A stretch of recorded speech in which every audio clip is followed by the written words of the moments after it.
Hey ladies and gentlemen, welcome to Casper Chess. If you're new, and welcome back if you're a returning subscriber. Today I'm going to show you some of the beautiful traps that you have never seen in your life, maybe, but hey, don't worry, you're still going to learn something new. We're still looking at the Ruy Lopez, which I want you guys to start playing, but I'm only showing you traps, no boring stuffs. My name is Casper if you're new, so let's get started. In my last video on the Ruy Lopez, I was showing you guys why strong players don't play pawn to b5 after bishop b5, a6 and bishop a4. Yes, even though pawn to b5 is the third most played move in the Lichess database, it's a long-term positional error, and if you want to know more about this and why strong players don't play pawn to b5 here, you can check out my previous video on the Ruy Lopez, which has popped up in the card above. That's another video full of traps, you guys. So in today's video, we are looking at something else. The most popular move in this position is knight to f6. Another move to be discussed is knight ge7. Given a chance, we're also going to look at pawn to d6. So the Ruy Lopez, also known as the Spanish opening, begins with e4 then e5, knight f3, knight c6 and bishop b5. Again, remember what I said, the aim is not to take the knight so that we can take the pawn on e5. No. And here pawn to a6 is by far the top played move. The move is bishop a4. That's what I want you guys to be playing. Then here we go. The top played move by far is knight to f6. This is what everybody plays. Then here, castling short is the most played move by white. But let's go crazy.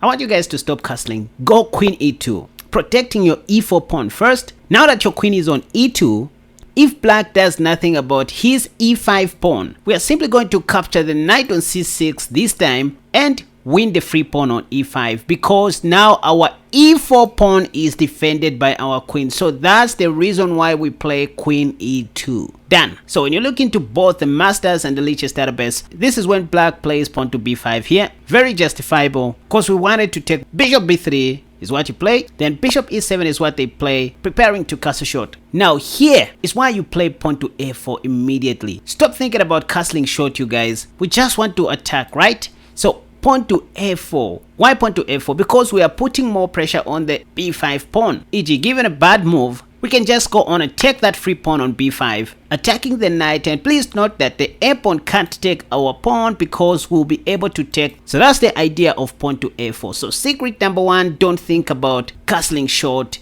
Just start attacking right away. Pawn to a4. I mean, black may try to play pawn to b4. Well, against this, I just recommend you go d4, and that's secret number two. Secret number one, don't castle early. Keep on developing your pieces. Secret number two, play d4 as early as you can. If pawn takes, which most unprepared opponents do, you don't take back the pawn. You go pawn to e5, like what we do in the Deuce Gambit. If knight g8, well, that's a losing mistake because we have queen c4 threatening to mate on f7, and there's little that black can do in this position. In fact, they can't do a thing without losing a piece. For example, knight h6, protecting the f7 pawn, but that's temporal because we can simply take that knight. Even if black castles short, we can just retreat our bishop back and we are simply up a piece.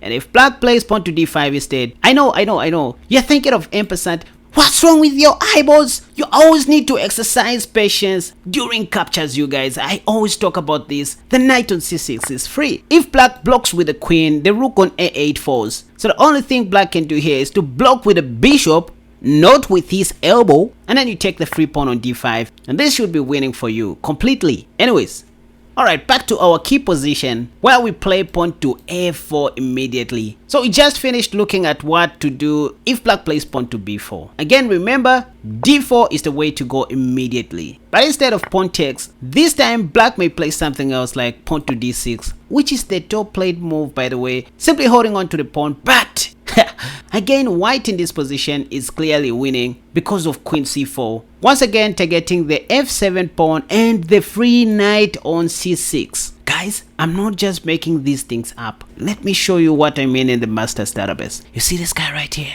His name is Grandmaster Amin Bassem. This is the beast right here. He is Africa #1. He is an Egyptian chess player and medical doctor. He was awarded the title Grandmaster in 2006. He is the highest rated Egyptian and African player and the only medical doctor to have a FIDE peak rating of 2700 plus. He's also a 6-time and the current African chess champion. You guys, this guy is the one who played this game against a 2300 rated chess player, a freaking Matthew, I guess, and he won a game just like this. So in the game, black played queen d7 and GM Bassem just took on f7. and after king d8, he went queen takes g7. He started chopping all the pawns. Rook f8, de, knight takes de, bishop g5, knight takes on e4, and queen takes f8. Black resigned. So these are practical traps that work even in OTB tournament games. My god, let's move on. However, instead of what Amin's opponent played here, queen d7, if black plays knight takes d4, give a check first, bring the king closer to the center, and now you can take the knight. So if ed, you go bishop e6, that's check. And after king c6 only move, then you go bishop d5. The idea is to win the rook on a8 if black tries to be smart. So that's the power of the Ruy Lopez, you guys. Anyways, back to our key position, you guys. Now, after we play pawn to a4, note that black cannot even take our pawn. He's just going to remain with an isolated pawn on a6. Let's say bishop b7. We can go pawn to d3, d6. Now this is when we castle short, and play pawn to c3 to prepare for d4 next. White has a slight advantage in this position. Speaking of a semi-open file, the active bishop, you play a3, bishop e3, play rook e1, and develop your queen's knight like this. You already know what I'm talking about if you are a keen follower of my videos. Anyways, now after we play pawn to a4, instead of b takes a4, pawn to b4 or castle short, what if black plays rook b8, trying to hold on to the b5 pawn? Well, kiss the game, keep it so simple. After ab, you go knight c3, attacking the pawn on b5 twice, so they have to play b4, and now you can go knight d5. See how black cannot even take your pawn on e4 because it is defended by your queen. That's why we play queen e2. Anyways, position is about +1 in favor of white. You should go on to win this game. For example, if black castles short, just to give you a hint, don't take the knight on f6 because that will improve black's bishop. The best you can do is to win the bishop. Anyways, just leave the knight there, play pawn to d3. If d6, just continue playing normal chess from here. You are ahead in development.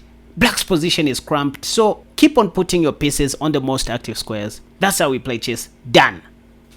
Now, let's look at the knight e7, cause your defense trap. So this is where you go e4, e5, knight f3, knight c6, bishop b5, a6. That's what everybody plays. Now you go bishop a4. Now instead of knight to f6, you will see your opponents playing knight g e7, which is the third most played move in the Masters Database. So in the cause your defense, just remember that if black plays knight g e7, in this position, they want to fianchetto their bishop on g7 after playing pawn to g6. That's the whole reason of blocking the dark squared bishop by playing knight g e7. So that's why you go knight c3, preparing to go knight d5 next. Once again, forget about castling short. Anyways, pawn to g6 is what they play. So when you see this, just go pawn to d4 immediately. If pawn takes, you go knight d5. You don't take back. The move that they play here is bishop g7, holding on to the d4 pawn temporarily, but watch. Now you go bishop g5. And now, ladies and gentlemen, there's a big threat here. For example, if black carelessly castles short, the plan is simply to get rid of the defender of this knight. And now there's a problem. If DC, we are just going to win that knight with check, and next we are going to win the queen. Even if black doesn't even take the bishop, and let's say he plays an in-between move, pawn to f6, we can simply save all of our pieces like this. Knight takes, queen takes, bishop check, king h8, and bishop d2. Bingo! Alright, so after bishop g7, just remember to go bishop g5 with an intention of capturing on c6. This time, you might not see black castling short. The move that they play is pawn to b5. First of all, attacking your bishop. But this is another big blunder, you guys, because right now you can just take the free pawn on d4, sacrificing your knight and also your bishop on a4, but you're still winning. And here black can take with the knight or the bishop, or maybe take our light squared bishop on a4. All these moves are blunders. Let's start with knight takes. Well, here you just win black's queen on d8. Deal done. Okay, so what if black takes with the bishop? Watch. Here you just simply play another mind-blowing move. Brothers and sisters, queen takes d4, and that's a queen sacrifice. You're threatening to win the rook on h8. And so if knight takes d4, this is a mate in two, you guys, that I covered in the video that has popped up in the card above. So clearly we can see knight takes d4 or bishop takes d4 doesn't work. What if black plays b takes a4? This is equally bad because of knight takes c6. The queen is under attack. If d takes c6 is played, now we simply take the free knight on e7 with our bishop, the only sensible move is queen d7, after which we now go knight f6 check, double attacking the king and the queen, and if bishop takes, you go bishop takes f6, attacking the rook. If queen takes d1, we can simply play rook takes d1. All our problems are solved. You are still attacking the rook on h8. You can castle short, play pawn to a3. Look at black's doubled isolated pawns on the queen side. And here there's even a funny line where you can even mate black in one. Let's say if they try to save their rook, well, now you can go rook d8 and that's checkmate. How cool was that? Anyways, so back to our Ruy Lopez initial position, while we just play bishop b5. So here we saw that the most played move is pawn to a6, but there's also another variation that most grandmasters like playing, called the Berlin defense, where black plays knight to f6 immediately, not pushing pawn to a6. Here there's a gambit called real gambit, where you can sacrifice your pawn on e4 by simply castling short. If you want to know some of the beautiful traps that you can try out in this defense, check out the video that has popped up in the card above. I'm also going to link all these videos in the comment section down below. Okay, so this is all for today, you guys. I hope you enjoyed this video. If you did, please consider giving it a thumbs up. Subscribe to my channel if you haven't already, because I feel so encouraged to keep on making these wonderful videos just for you guys. And if you noticed, I stopped making the 2023 FIDE World Championship recaps due to unpopular demand, and hey, I noticed that that's what everybody on YouTube is doing now. So those videos performed very poorly, and I hope you understand I go with the demand and supply. I mean, what you guys want to watch. You spoke and I listened. So until next time, bye bye.